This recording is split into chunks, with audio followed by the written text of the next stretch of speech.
Hi guys! Welcome back to my YouTube channel. Good morning, good afternoon, good evening sa ating lahat. Saan man tayo sulok ng mundo, sana ay nasa mabuti tayong kalagayan at ligtas sa anuman masamang kapahamakan. At bago ang lahat, shoutout muna tayo sa founder ng Kalingap, Kuya Val Santos Matubang, at Edna Vlogs, Kalingap Rob, syempre kay Jack Matubang at sa lahat ng mga sponsor na walang sawa tumulong sa mga nangailangan, more blessing to come. At syempre, shoutout tayo dito sa aking mga kaibigan. Nandyan si Tita Timefall, mega love shoutout. Tita Lydia, si Speak Lexi, go aheaded, Ma'am Melba Born. At syempre, Cell TVPX, Maria Ligaspi Vlog, Maludi Los Santos, Hayats Mix Vlog, Ermagalo Mix Vlog, Selena Barbusa, at iba pa na nandyan, Pixie Lexi. Ayan. Ano ang ating ngayon reaction video? Andyan nga sa thumbnail natin, makikita nyo, wala naman ako dito ibang re-reactionan, kundi dito naman tayo kay Langga. Dahil nga, doon nga sa upload ko kahapon, sorry naman kung ako ay naka-upload na mayroon pala doon nakapin si Dudong Ruel, dahil nga, bawal pa reaksyonan. At ako naman, ang nireaksyonan ko lang naman doon ay yung sinabi niya na ayaw, susumikap lang siya para hindi siya makatulad noon na isang tuka, 'di ba? Doon lang naman ako, hindi na ako bumase sa mga kung ano-ano pa na mga problema. Ayun lang kaya sorry kung sino man diyan at sa nagsasabi diyan na bakit ako nagre-reaction kay Ruel at kay Richelle na hindi naman ako reactor, excuse me. Ilang beses ko sa inyo sinasabi, once na reactor kami ni Kuya Val, kahit saan kami maka-reaction. Dahil founder siya ng Kalingap. Hindi nga nagbabawal si Kalingap Rob. Si Kalingap Rob, may reactor din. Nabubulol na ako. May reactor din. May mga reactor si Kalingap Rob. Pero never yan magsabi si Kalingap Rob na bawal siya reaksyonan. Basta sa magandang reaksyon. Si Ruel din naman sinasabi rin ni Ruel, kahit hindi ko reactor, kapag reactor ng Kalingap, pag maganda lang ang pag-reaction sa akin, pwede ako reaksyonan. Makinig rin kayo minsan. Dahil ako, kahit saan ako nagtatanggol, kapag alam ko na walang kasalanan, nagtatanggol ako. Ayan ngayon ipagtatanggol ko dito si Langga. Dahil nga dito sa nasabi niya, na hindi ko nagustuhan na comment dito sa aking upload, na hindi naman dito si Langga Richelle ang aking topic kundi si Ruel.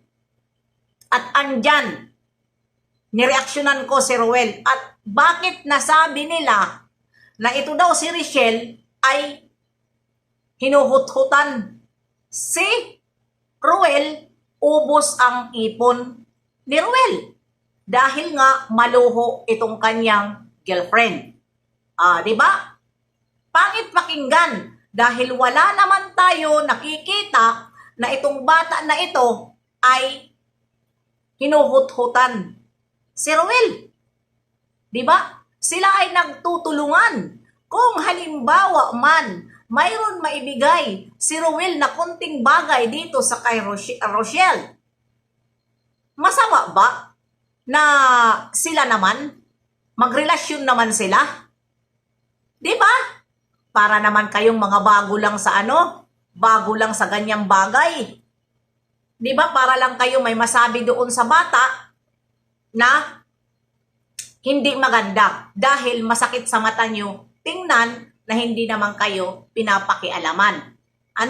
Wala na kayo doon kung halimbawa man magbigay si Ruel.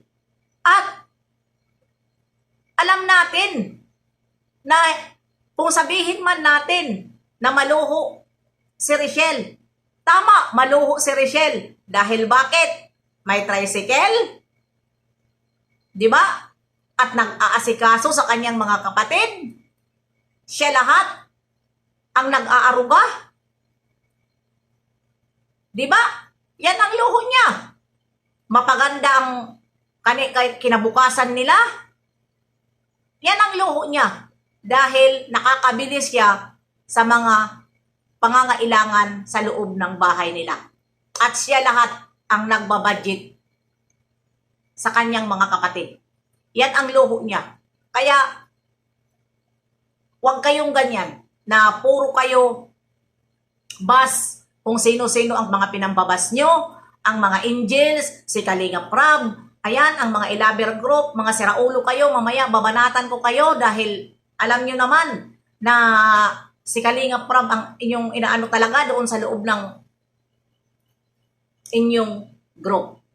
Ito inahalo ko na lang dito para makita talaga nila. Mamaya, hindi ko naman sila babanatan na mumurahin ko sila. Salita lang para ipadama ko sa kanila na ganon.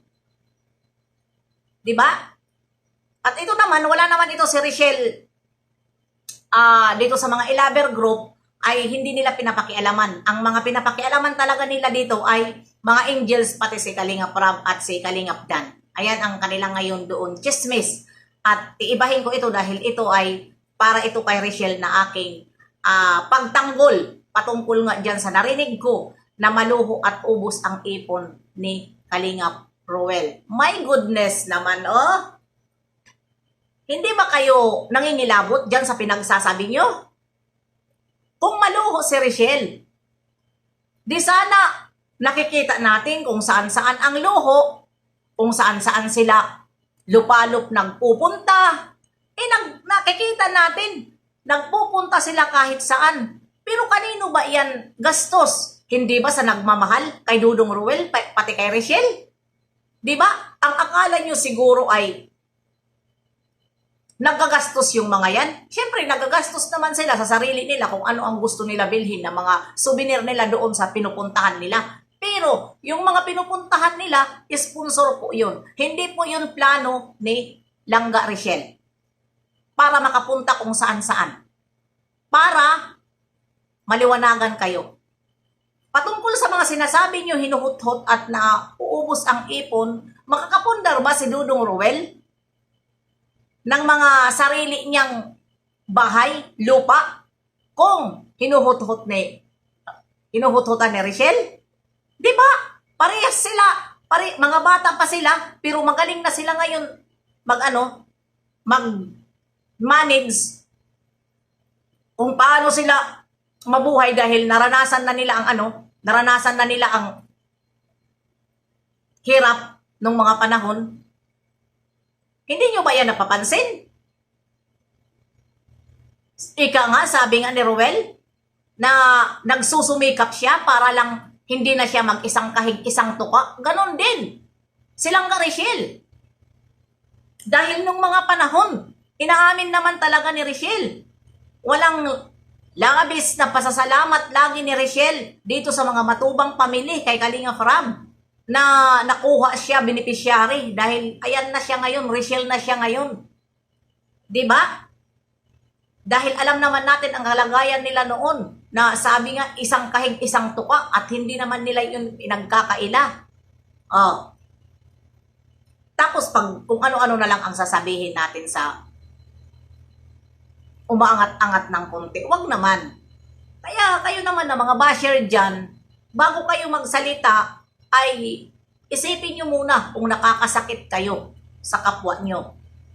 Diba? Kung ayaw nyo panoorin, marami naman papanoorin na. Kung gusto nyo ang mga angel, punta kayo doon kay Kalinga Prab. Kung gusto nyo ang ingay, punta kayo doon kay Kuya Bal. Kasi Kuya Bal ngayon, reactor na, binabanatan itong mga diba? Araw-araw ng banat ni Kuya Bal sa mga